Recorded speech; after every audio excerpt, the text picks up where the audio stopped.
भारत में राष्ट्रवाद का उदय एवं विकास, इस विषय पर हम विगत कक्षा में भी चर्चा कर चुके हैं।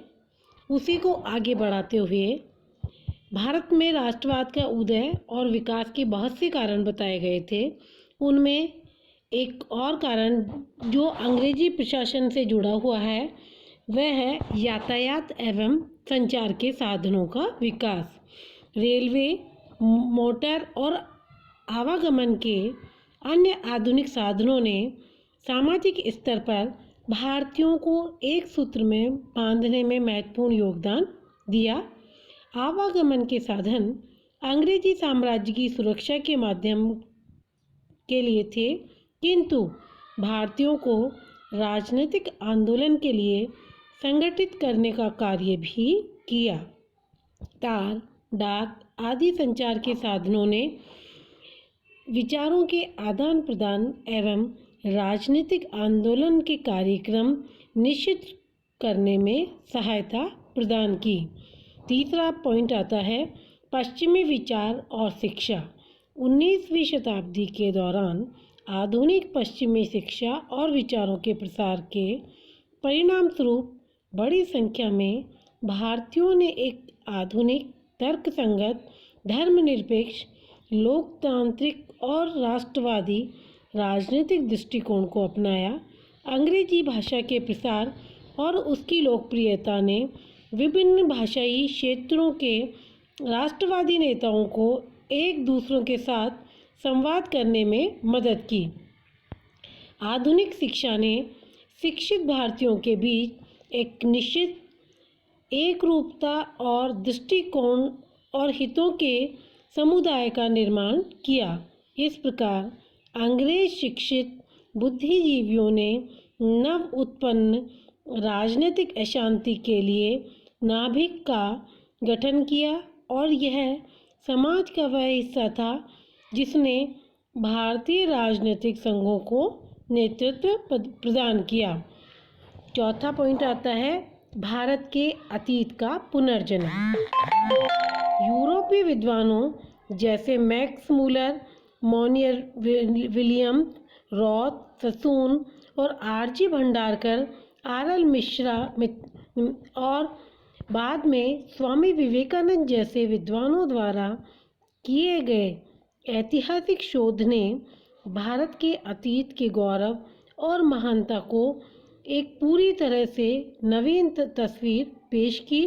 इस सिद्धांत को यूरोपीय विद्वानों ने आगे रखा कि भारत आर्य मानव जाति के लिए एक ही जातीय समूह से थे, जहां से यूरोप के सभी राष्ट्रों ने शिक्षित भारतीयों को मनोवैज्ञानिक बढ़ावा दिया। इन सभी ने शिक्षित भारतीयों को देशभक्ति और राष्ट्रवाद की नई भावना से प्रेरित किया।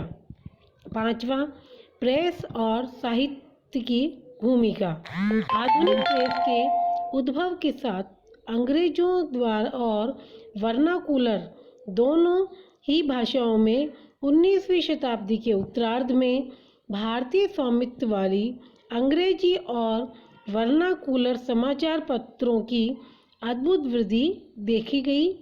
भारतीय प्रेस ने जनता की राय जुटाने, राजनीतिक आंदोलनों को संगठित करने, जनता की राय से लड़ने और राष्ट्रवाद को बढ़ावा देने में एक उल्लेखनीय भूमिका निभाई। सामाजिक धार्मिक सुधार आंदोलनों का प्रगतिशील चरित्र। इन सुधारों ने सामाजिक बुराइयों को दूर करने की मांग की, जिसने भारतीय समाज को विभाजित किया था।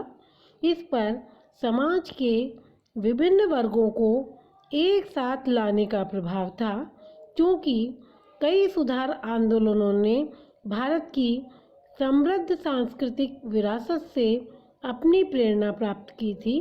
इसीलिए इन अखिल भारतीय भावनाओं और राष्ट्रवाद की भावनाओं को बढ़ावा मिला।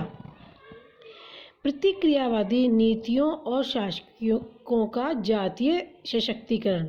भारत में राष्ट्रीय भावनाओं की वृद्धि का एक महत्वपूर्ण कारक भारतीयों के साथ उनके व्यवहार में कई अंग्रेजों द्वारा अपनाई गई नक्सली श्रेष्ठता का स्वर था। राजनीतिक संघों की वृद्धि के लिए ब्रिटिश सरकार की प्रतिक्रियावादी नीति भी जिम्मेदार थी। जैसा कि एल्बर्ट बिल विवाद में भी हम देख चुके हैं कि जिस तरह से यूरोपीय संघों ने एकजुटता दिखाई और तो भारतीयों के मन में भी आया कि अगर हम सब भी एकजुट होकर के इस साम्राज्यवादी ताकतों का सामना करें तो संभवतः हमें देश की एकता और आज़ादी के लिए आसान रास्ता तय कर सकते हैं। इसी कारण से लॉर्ड लिटन की प्रतिक्रियावादी नीति और लॉर्ड रिपन के समय के जो विवाद हैं और उसकी नीतियों के कारण भारतवासियों में एकजुटता की भावना जागृत हुई, जिसने भारत में राष्ट्रवाद के उदय और विकास में महत्वपूर्ण योगदान दिया।